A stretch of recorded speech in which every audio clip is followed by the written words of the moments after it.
सबसे पहले तो sir congratulation and Hasan congratulation, बहुत ही ऑसम ट्रेलर है एंड जिस तरह से मुझे देखने को मिला बहुत सारे हिस्ट्री के ऊपर भी बेस्ड है, तो कैसा है एक्सपीरियंस राहुल जी? सबसे पहले तो ये जानना चाहेंगे।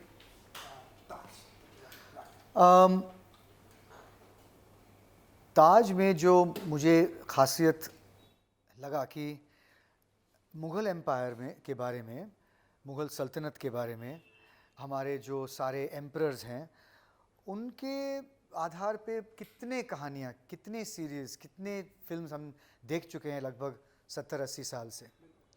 लेकिन ताज के जो लेखक हैं उनका जो नज़रिया है इसी पीरियड देखने में वो थोड़ा सा अलग था।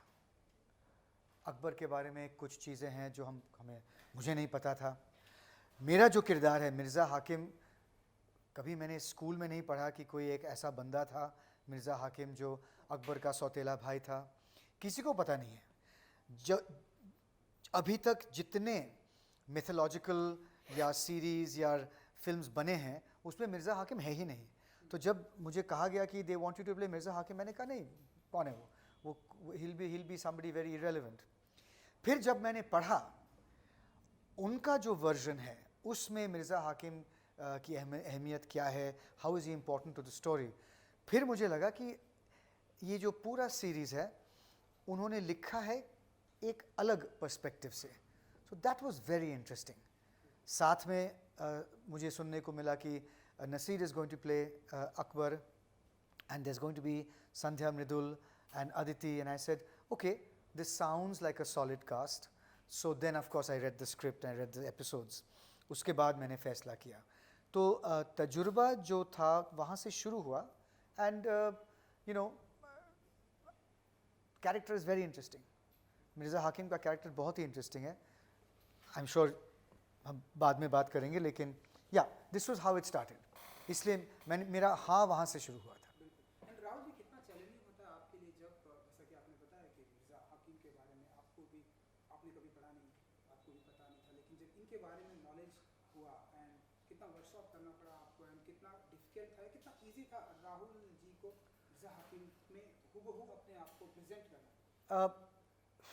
ईज़ी डिफ़िकल्ट तब होता है जब आपको एक किरदार के बारे में ये बंदा ऐसा क्यों है उसका जब जवाब मिलता है फिर आपके लिए आसान हो जाता है। फिर जब आपको यकीन होता है कि हाँ यकीनन अगर मैं होता तो मैं भी ऐसा होता, जब आपको ये जवाब मिलता है सारी चीज़ें देखने के बाद, देन इट बिकम्स ईजी।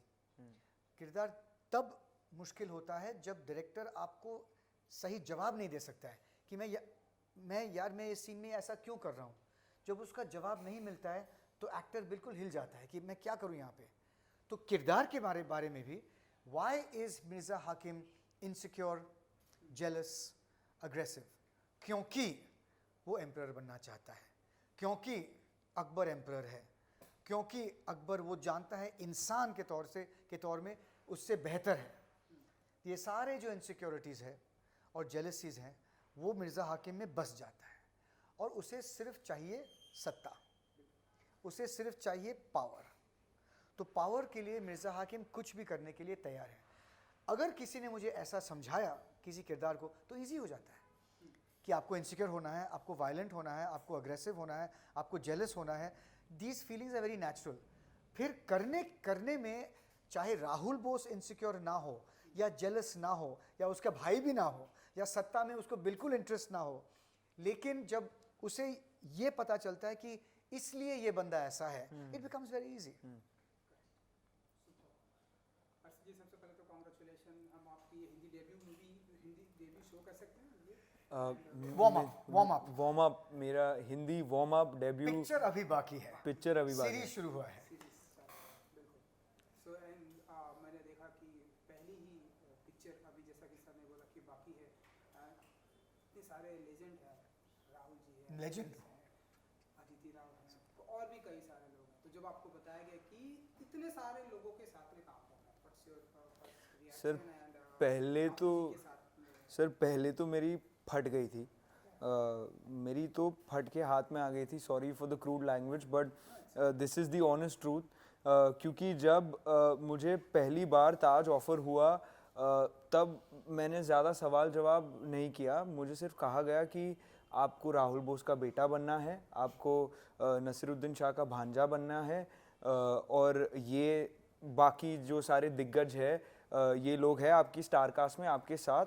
तो मैंने सोचा कि हाँ मैं तैयार हूँ, मैं कर लूँगा। पर जब मैं सेट पे गया तो मुझे लगा कि मैं क्या कर रहा हूँ यहाँ पे।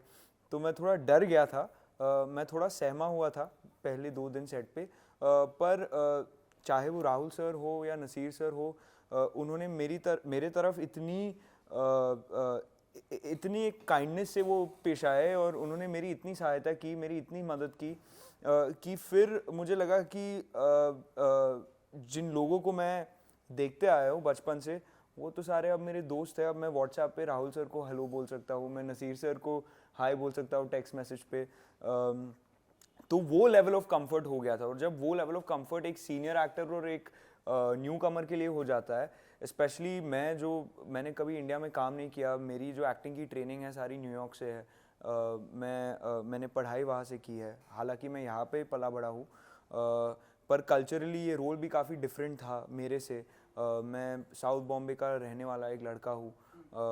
तो इन सारे चीज़ों के बीच में जब राहुल सर थे, नसीर सर थे, इन सारे लेजेंड्स जैसे आपने कहा, उनके साथ जब काम करने का मौका मिलता है तो आप थोड़े डर जाते हो। पर जब वो इतने अच्छे से और इतने काइंडनेस से और इतने अपने दिल को एकदम मतलब खोल कर और इतने अच्छे से आपके साथ काम करते, आपकी मदद करते, तो I think it's just too easy then. मैं ये कहूँगा, कभी जब मैं 25 साल का था, जब मैंने इंग्लिश ऑगस्ट की, कभी ऐसा नहीं लगा कि किसी एक्टर ने किसी एक्टर को सताया है।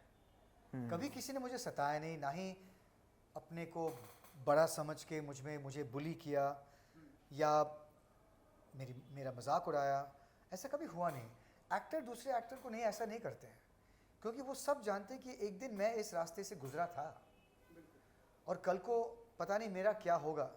तो actors treat other actors with a lot of love. अगर उस एक्टर में नेकी है, वो नेक है, वो एक्टर बनना चाहता है, एक्टर वो सिर्फ तलवार नहीं चलाना चाहता है, वो हर 2 सेकंड पे ये नहीं देख रहा है कि उसका प्रोफाइल कैसा दिख रहा है, वो मतलब डूब गया है अपने रोल में। ज़रूर अपने आप देखो, मिरर में अपने आप को देखो, आपका हेयर होना चाहिए, ठीक, मैं ये मानता हूँ, लेकिन ऑब्सेसिवली नहीं। To discover the truth of a moment, अब यहाँ पे बैठे हैं, इस मोमेंट का ट्रूथ क्या है? इस मोमेंट का ट्रूथ है कि आप हमसे सवाल पूछ रहे हैं, हम आपका जवाब दे रहे हैं। अगर हम इसमें नहीं हैं तो फिर क्या फ़ायदा? अगर हम यहाँ वहाँ देख रहे हैं तो फिर क्या फ़ायदा? कोई नहीं देखेगा आपका। तो वो जो ट्रूथ है, हर्षिल मेरे पास आता था कि आज सर ये सीन है, मैं सोच रहा हूँ क्यों ना मैं ऐसा करूँ, क्या ये ज़्यादा होगा? तो मैं कहता था नहीं, ये बिल्कुल सही लग रहा है। और उसके बाद मैंने सोचा कि मैं ऐसा करूँ, ऐसे ये थोड़ा ज़्यादा होगा मुझे लग रहा है। तो हम डिस्कस करते थे। अब जब एक बंदा आता है अपने कमरे में ये पूछने के लिए कि how can we discover the truth of the scene, ना कौन कहेगा?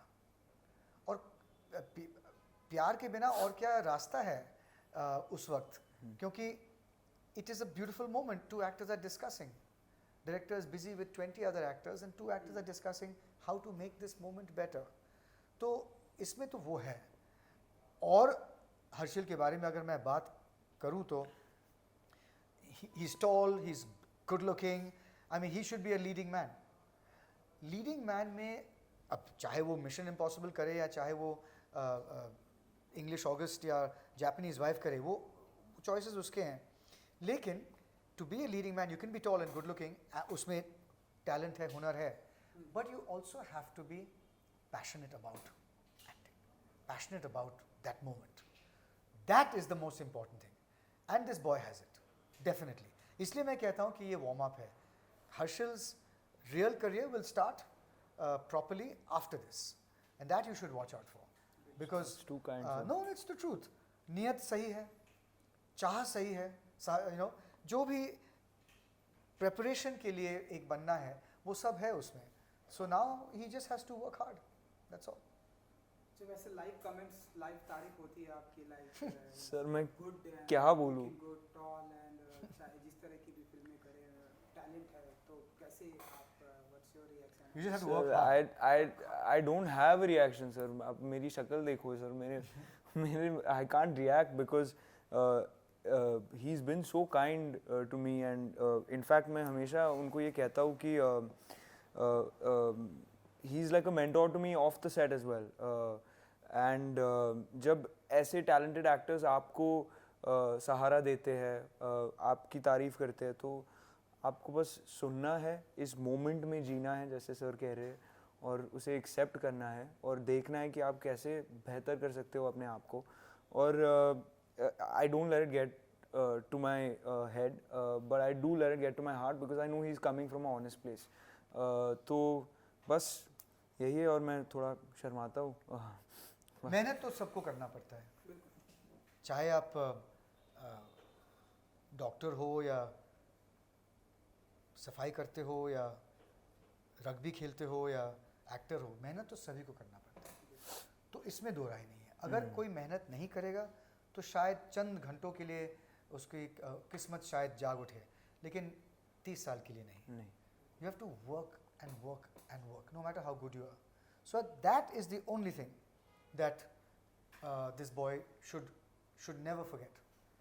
Nothing. If something comes easy, work harder. You should. That's the only thing I can only advice I can give you. And Rahul ji, जो जिस तरह का आपका किरदार है मिर्ज़ा हाकिम का, जो जैसा कि आपने ये बताया, हमें ट्रेलर में भी देखने को मिल रहा है कि उसे सिर्फ सत्ता की लालच है. एंड अगर मैं देखूँ तो आज वो हमारे टाइम से अभी तक चला आ रहा है. पॉलिटिकल पार्टीज को मैं देखूँ, जब इलेक्शन आता तो ऐसा लगता है इन्हें ही पार्टीज चाहिए, इन्हें ही जीत विक्ट्री चाहिए. तो मुझे ऐसा लगता है कि वो अभी भी कहीं ना कहीं चला है. तो कैसे देखते हैं आप इन सारी चीज़ों को? एंड देखिए, एक किस्म का एक इंसान है जो यश से फिदा होता है, फेम. एक किस्म का इंसान है जो सत्ते से बिल्कुल उसका लगाव होता है, पावर. और तीसरा इंसान ऐसा होता है जिसको पैसों से बहुत लगाव है. Wealth, power and fame, these are 3 greatest drivers of human ambition. कई में मिक्स होता है, मुझे थोड़े से पैसे, थोड़ा सा फेम, बहुत सा पावर. कई कहते हैं कि मुझे थोड़ा सा पावर लेकिन पैसा बहुत चाहिए. पैसे से जितना पावर मुझे मिलता है उससे मैं खुश हूँ. तो आपको बहुत जल्दी ये सोचना पड़ता है कि आपको इन तीनों में सबसे ज़्यादा आकर्षित कौन सा क्वालिटी करता है. जैसे अगर मुझसे पूछा जाए तो मैं I am interested most in being famous, in having fame, कि लोग मुझे देखकर कहेंगे कि he is a very good actor. ये मुझे चाहिए. मुझे पैसों से नहीं लगाव है, ना ही सत्ते से. तो मिर्ज़ा हाकिम जो है उसे यश या पैसों से कोई लगाव नहीं है. ही ओनली वॉन्ट्स पावर. और पावर के लिए अगर कल को कोई कहेगा कि पावर के लिए आपको नाचना है तो वो नाचने लगेगा. अगर कोई कहेगा कि पावर के लिए आपको अपनी बेटी को की कत्ल करना है, वो करेगा. वो पावर के लिए कुछ भी करेगा. तो एक आसान सा बन जाता है जब ये चाबी मिल जाता है उस लॉक का, कि इस कैरेक्टर का लॉक है जस्ट पावर. अगर आप कुछ कहोगे और मुझे आपसे कुछ चाहिए तो मैं सहमत हूँ, हाँ बिल्कुल ठीक. ऐसे तो लोग हैं आज भी. आप बहुत से यहाँ पे भी जो लोग आपने कहा कि सत्ते के लिए कुछ भी कर सकते हैं, अपना जो ट्यून है वो एक ही पार्टी में 3 घंटों में बदलते रहते हैं, depending on who is in front. That's people who are only interested in power. तो इसलिए मिर्ज़ा हाकिम का जो कैरेक्टर है उसे प्ले करने में मज़ा बहुत आया, क्योंकि नियत तो कभी सीधा नहीं है, टेढ़ा ही है नियत. तो उस नियत को जब टेढ़ा है उसको इंटरेस्टिंग कैसा बनाना, हाउ टू मेक हिम, क्योंकि बेटा है, 2 बेटे हैं जिससे वो बहुत प्यार करता है. अब किसने कहा कि जो सत्ते के लिए लालची है वो अपने बेटे से प्यार नहीं कर सकता है? किसने कहा? तो अगर आप उसको देखोगे बेटों के साथ, आपको लगेगा कि कितना अच्छा आदमी है, और फिर बाहर देखोगे तो कहेगा माय गॉड कितना कमीना आदमी है. तो ये जो डाइकोटमी है, ये इतिहास में सारे जो आप फिगर्स हैं सबके साथ आप ये डाइकोटमी आपको मिलता है. इसको प्ले करने में आपको थोड़ी सी गहराई में जाना पड़ता है। अगर आप नहीं जाओगे तो कोई कुछ कहेगा नहीं, लेकिन अगर आप जाओगे तो एक ना एक झलक मिल जाएगा कि यार इसमें वो भी था, काश human वो side. हाँ। Yeah. और ये मैं हर्षिल के बारे में, इसके किरदार के बारे में कहूँगा कि बेटे और बेटियां अपने माँ बाप को चुनते नहीं हैं, तो ये फंस गया है मेरे साथ। मैं 100% evil, 100% violent, 100% insecure, jealous हूँ। लड़का नहीं है, लड़के में गुण हैं, लेकिन वो गुण प्रकट करने के लिए उसे हौसला चाहिए ना कि बाप कैसा है। ये भी आपने देखा है आधुनिक तौर में, काफ़ी बेटे हैं जो अपने अपने बाप से अच्छे हैं, लेकिन हिम्मत नहीं है, वो फंस गए वहाँ पे। तो ये फंसा हुआ है, और इन हर्षिल को कास्ट करने में उन्होंने बहुत सही किया, क्योंकि हर्षिल का जो फेस है और जो दिल है वो साफ है। इस इंटरव्यू में भी आपको पता लगेगा कि ये लड़का अच्छा लड़का है, इसकी नीयत अच्छी है, इज अ नाइस बॉय। अब nice boy with a bad father is very interesting. ये बहुत इंटरेस्टिंग होने वाला है आज। आपके डैडी बने हैं तो कुछ बताना चाहेंगे आप कि किस तरह के डैडी? सर दुनिया में किसी को इनके जैसा डैडी ऑन स्क्रीन तो ना मिले और ऑफ स्क्रीन भी ना मिले। I want to just go out and say that he would make a terrific off-screen father, but sir, you're the worst on-screen father.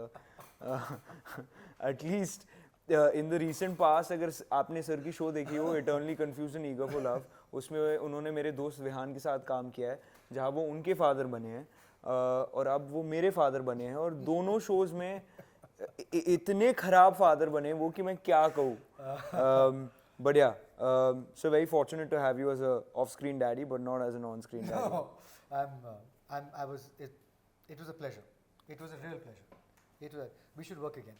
Lastly Rahul ji, एक आखिरी सवाल ये है कि जिस तरह से ये हिस्ट्री पर ये शो है, हिस्ट्री पर ये सीरीज है, एंड अब हम देख रहे हैं कि क्योंकि आप हैं सारे मुद्दों पर बातें करते हैं, बहुत ही आसानी से बातें करते हैं, इसलिए मैं आपसे जानना चाहूँगा कि प्रेजेंट टाइम हम ऐसा देख रहे हैं कि हिस्टोरिकल जो नेम है वो चेंज किए जा रहे हैं। आपने इलाहाबाद को देखा होगा, प्रयागराज, लखनऊ का भी नाम। सो ये जो चेंजेस आ रहे हैं, ये आपकी नज़र में कैसे आप देखते हैं? ये आपने बहुत बहुत सुनहरा प्रयास किया आपने, लेकिन आपका सवाल का जवाब मैं नहीं दूंगा। Thank you. No reaction? Reaction है but not on camera. Thank you. 3rd of March, so done. 3rd of March on Z5, Taj Divided by Blood, Mirza Hakim, Afrasiab. Please do watch and give us your love and your support. And yeah. Give him your love. Don't worry. You can give me your support. Give him your love. Give me your love. मैं प्यार का भूखा हूँ, मेरे को प्यार दो please. 3rd of March. Thank you. Thank you. Thank you.